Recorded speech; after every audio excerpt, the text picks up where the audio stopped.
bismillahi may bëgg a way sang bi jar di way soo xamul ki may bëgg a way mooy Amin ci Tiwaawan. Cette figure stipulant la splendeur du bien entérine toute sa vie pour le succès et la béatitude de la Hadra Malikia. De par ses valeurs précieuses et indélébiles, notre exceptionnelle figure a toujours œuvré pour l'islam et la tariqa. C'est à travers sa personnalité intègre, charismatique et imposante que l'accord du respect et de la considération envers les patrimoines substantiels et platoniques de la Hadra était une obligation pour l'humanité. Le grand homme dont il est ici question a disposé d'un assimilation citoyen remarquable qui faisait cortège avec une érudition islamique incommensurable. tariqa bi mën na lu ne waaw mën na lu ne waaw yaa xamul noo ko foo koy jaar rek boo ko xamee léegi nga dem. En effet, il a axé sa vie entre les bornes de la spiritualité et de la temporalité. Cela laisse entrevoir qu'il était à la fois un référent spirituel par excellence et une icône symbolisant la citoyenneté. Le social était son credo, de la même manière que le travail était son viatique. Le grand fermier de Boulel a mené durant toute sa vie une fonction de régulateur dans toutes les sphères sociales. Il était juste et digne, honnête et véridique.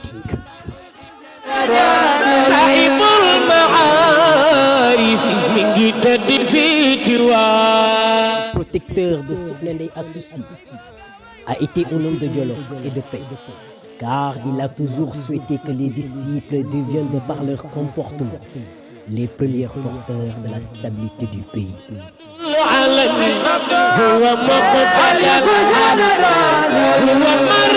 Cet homme a fait preuve de pondération et de vertu quand il s'est toujours agi de prendre une décision. Le père de la jeunesse malikite est su comment nourrir une union. C'est ce qui explique le fait que chacun de ses disciples croyait être le plus proche de lui. C'est dans cette perspective que Bakary Samb, dans un article intitulé « Hommage à l'absence que regrette notre présent, leçon de vue et de spiritualité », affirme que la spécificité de ce grand homme est que chacun croit mieux le connaître que tout le monde, tellement il savait personnaliser les relations qu'il entretenait avec les gens au point d'induire certains vers l'impression de le posséder totalement, alors qu'il était le patrimoine de tous.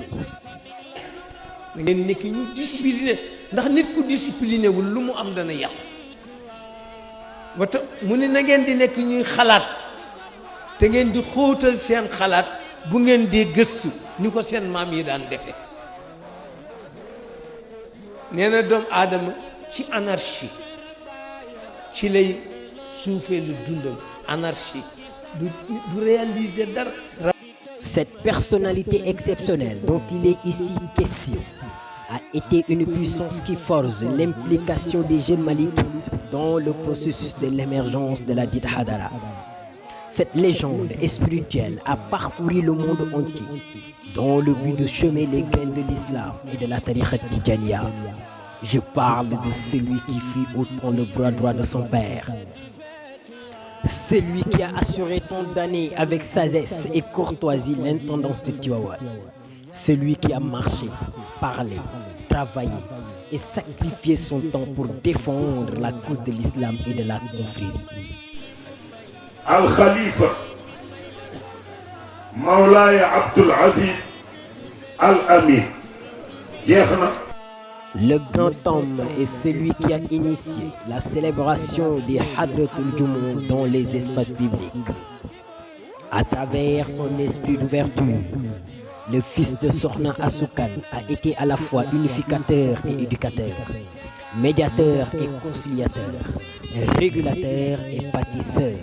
ma ni ko man daal bala ma kontaan ñu lal malaanum wasifa boo xam ni dana mat 120 mètres tijaan yi wër ko def benn xadarati jumaati ca Dakar. Notre prophète Mohammed sallallahu alayhi wa sallam disait: Man lam yaskuri nas lam yaskuri la. Celui qui ne remercie pas les gens n'aura pas remercié Allah. Cette recommandation du prophète m'autorise à faire l'éloge du père de Sokhna Ndeye Astou Sy, un père initiateur de la Zawiya El Hadji Malick de New York. De par ma voix, toute la jeunesse malikite vous dit merci. Merci à celui qui nous a quittés la nuit du jeudi 22 septembre 2017.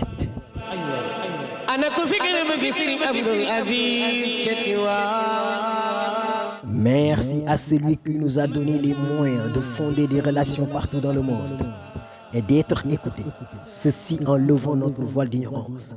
Merci d'avoir fait de nous des jeunes dignes de confiance, respectés, considérés et admirés par tous.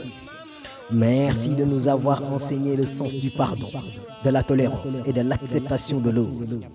Merci de nous avoir fait comprendre que la Tidjaniya est une confrérie de paix reposant entièrement sur la connaissance. Merci éternellement. Merci de nous avoir donné l'opportunité d'accepter toujours la contradiction. Merci de nous avoir fait comprendre que, en dehors de ta présence, la mission continue inéluctablement. À l'occasion de la commémoration de la 4e année de ta disparition, nos larmes ne cessent de couler, car ton absence reste toujours difficile à supporter. Que le Tout-Puissant augmente tes lumières afin que tes disciples en suivent. Merci à cette grande figure. Merci à l'infatigable Moulay Abdel Aziz Al Amin Sy. yow muridi jooy nañu la xaadiri jooy nañu Abdel Aziz ci Tiwaawan. L'identité d'une figure mémorable. Tout notre objectif dans ce texte est de montrer l'identité exceptionnelle et unique d'une personnalité lumineuse qui a vu le jour en 1928 dans la ville sainte de Tivaouane. Fils d'un grand érudit tidjane et d'une grande princesse de couleur, cette figure vertueuse et lumineuse a condescendu d'être clausurée par le péristyle principal de la charia.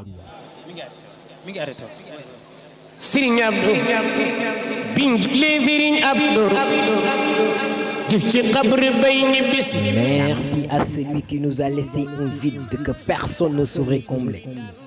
Merci à celui qui nous a orientés sur le bon et idyllique sommet.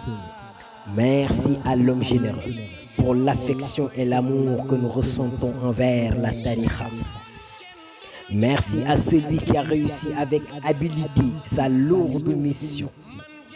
Je remercie celui qui nous a enseigné les bonnes manières, les bonnes actions et les valeurs de l'islam à travers ses discours et de son comportement prototype. Sentons, honorons, vénérons, commémorons et glorifions les œuvres de cette personnalité. Merci à cette étoile rayonnante qui nous a montré le sens et l'essentiel de la vie. Merci à celui qui a été guide, père, référence, défenseur, précepteur et ami de la jeunesse malikite. Sam dafa am ku ma laaj Serigne Abdou lu mu gën a bëgg